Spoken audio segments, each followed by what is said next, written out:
ಭಾಳ ಸರಳ ವ್ಯಕ್ತಿತ್ವದ ಒಬ್ಬ ಶಾಸಕರು. ನಾನು ಅವರ ಭಾಳ ದಿನದಿಂದ ನನ್ನ ಪರಿಚಯ ಇದೆ. ಯಾಕಂದರೆ ನಾನು ಸ್ಟೂಡೆಂಟ್ ಇದ್ದಾಗೂ ಕೂಡ, ನಾನು ಹೈಸ್ಕೂಲ್ ಓದುವಾಗ ಕೂಡ ಅವರು MBBS ಓದ್ತಾಯಿದ್ರು.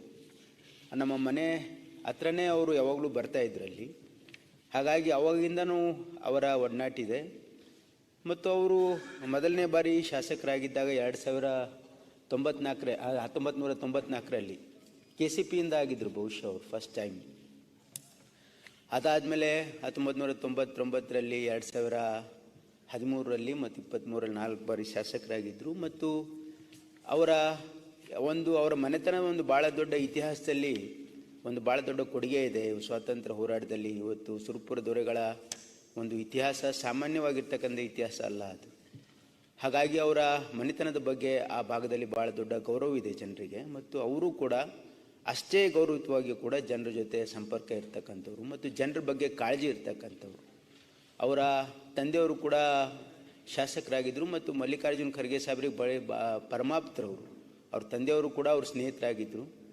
ಮತ್ತು ಇವರು ಕೂಡ ಭಾಳ ಖರ್ಗೆ ಸಾಹೇಬ್ರ ಮನೆತನಕ್ಕೆ ಭಾಳ ಒಂದು ಅವರ ನಿಕಟವಾಗಿರ್ತಕ್ಕಂಥ ಸಂಬಂಧ ಇತ್ತು. ಮತ್ತು ವಿಶೇಷವಾಗಿ ಅವರು ಯಾವತ್ತೂ ಮಾತಾಡೋದು ನನಗೆ ಹಿಂದಿಯಲ್ಲೇ ಮಾತಾಡ್ತಿದ್ರು. ಅವರು ಏನೇ ಕೆಲಸ ಇದ್ದರೂ ಡಾಕ್ಟರ್ ಸಾಬ್ ಕೈಸೆ ಹೇ ಅಪ್ಪ ಅಂತ ಮಾತಾಡೋರು. ನಾವು ಅವ್ರಿಗೆ ಬುಲಿಯ ರಾಜ ಸಾಬ್ ಅಂತ ಹೇಳ್ತಿದ್ವಿ. ಮತ್ತು ಅವ್ರು ಭಾಳ ಸರಳತೆ ಅಂತ ಹೇಳ್ತಿದ್ವಿ. ದೇಖಿ ಸಾಬಿ ಮೇ ಬೇಜರಾವ್ ಹೋ ಸಕ್ತಾ ಇತ್ತು ಕೀಜೆ, ಅವ್ರು ಮಾಡ್ರಿ ಅಂತಲೂ ಹೇಳ್ತಾ ಇರಲಿಲ್ಲ. ನಾವು ಹೇಳ್ತೀವಿ ರಾಜ ಸಾಬ್ ಬೋಲೆ ತೋ ಹುಕುಮ್ ಹೇ ಹಮ್ ತೋ ಕರ್ನಾ ಪಡೇಗ ಅಂತ ನಾವು ಹೇಳ್ತಿದ್ವಿ. ಹಾಗಾಗಿ ಅವರು ಭಾಳ ಅಂದರೆ ನಮ್ಮ ಜಮೀರ್ ಅಹಮದ್ ಅವ್ರು ಹೇಳಿದಾಗೆ ಜನರ ಹತ್ರ ಯಾರದೇ ಹತ್ರ ಹೋದರೂ ಕೂಡ ಭಾಳ ಸರಳತೆಯಿಂದ ಮಾತಾಡೋರು. ಆಮೇಲೆ ಅವರ ವಿನಯ ಭಾಳ ಅಂದರೆ ಜನರಿಗೆ ಒಂದು ಆಕರ್ಷಣೆ ಇರ್ತಿತ್ತು. ಮತ್ತು ಅದೇ ರೀತಿಯಾಗಿ ಅವರ ಕ್ಷೇತ್ರದಲ್ಲೂ ಕೂಡ ಅವರ ಅಷ್ಟೊಂದು ಗ್ರಿಪ್ಪು ಕೂಡ ಇತ್ತು.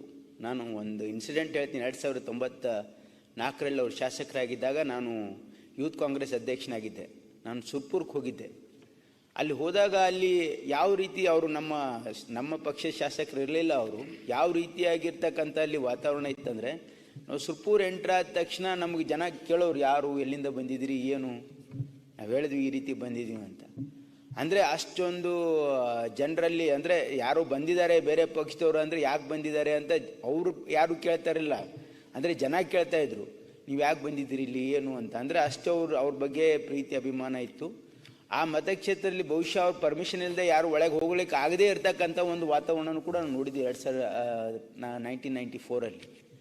ಮತ್ತು ಕ್ರಮೇಣ ಅವರು ಕಾಂಗ್ರೆಸ್ ಪಕ್ಷಕ್ಕೆ ಬಂದು ಇಲ್ಲಿಂದ ಶಾಸಕರಾಗಿ ಇವತ್ತು ಜನರ ಜೊತೆ ಬೆರೆತು ಜನರ ವಿಶ್ವಾಸವನ್ನು ಗೆದ್ದಿರ್ತಕ್ಕಂಥ ಒಬ್ಬ ಶಾಸಕರನ್ನು ನಾವು ಕಳ್ಕೊಂಡಿದ್ದೀವಿ ಅಂತಂದರೆ ಖಂಡಿತವಾಗಿಯೂ ಕೂಡ ಈ ಸದನಕ್ಕೆ, ರಾಜ್ಯಕ್ಕೆ ಅಲ್ಲ, ಈ ವೈಯಕ್ತಿಕವಾಗಿಯೂ ಕೂಡ ನಮಗೆ ಅವರ ಒಂದು ಅಗಲಿಕೆಯಿಂದ ನಮಗೆ ದುಃಖ ಆಗಿದೆ.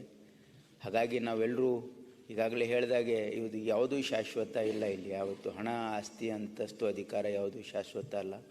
ನಮ್ಮ ನಡೆ, ನಮ್ಮ ನುಡಿ ಮತ್ತು ನಮ್ಮ ನಿಸ್ವಾರ್ಥ ಭಾವದ ಸೇವೆ ಜನರಿಗೆ ಇದು ಶಾಶ್ವತವಾಗಿ ಜನರ ಮನಸ್ಸಿನಲ್ಲಿ ಉಳಿಲಿಕ್ಕೆ ಸಾಧ್ಯ ಇದೆ ಅಂತಕ್ಕಂಥದ್ದನ್ನು ಇಲ್ಲಿ ನಾನು ನೆನಪಿಸಿಕೊಂಡು ಇವತ್ತು ಅವರ ಏನು ಅಗಲಿಕೆ ಇದೆ ಆ ಅಗಲಿಕೆಯನ್ನು ದುಃಖಪಡಿಸ್ತಕ್ಕಂಥ ಶಕ್ತಿಯ ಭಗವಂತ ಕೊಡಲಿ, ಅವರ ಆತ್ಮಕ್ಕೆ ಶಾಂತಿ ಸಿಗಲಿ ಅಂತ ಹೇಳಿ ನನ್ನ ಈ ಸಂತಾಪ ಸೂಚನೆಗೆ ಬೆಂಬಲವನ್ನು ವ್ಯಕ್ತಪಡಿಸ್ತೇನೆ.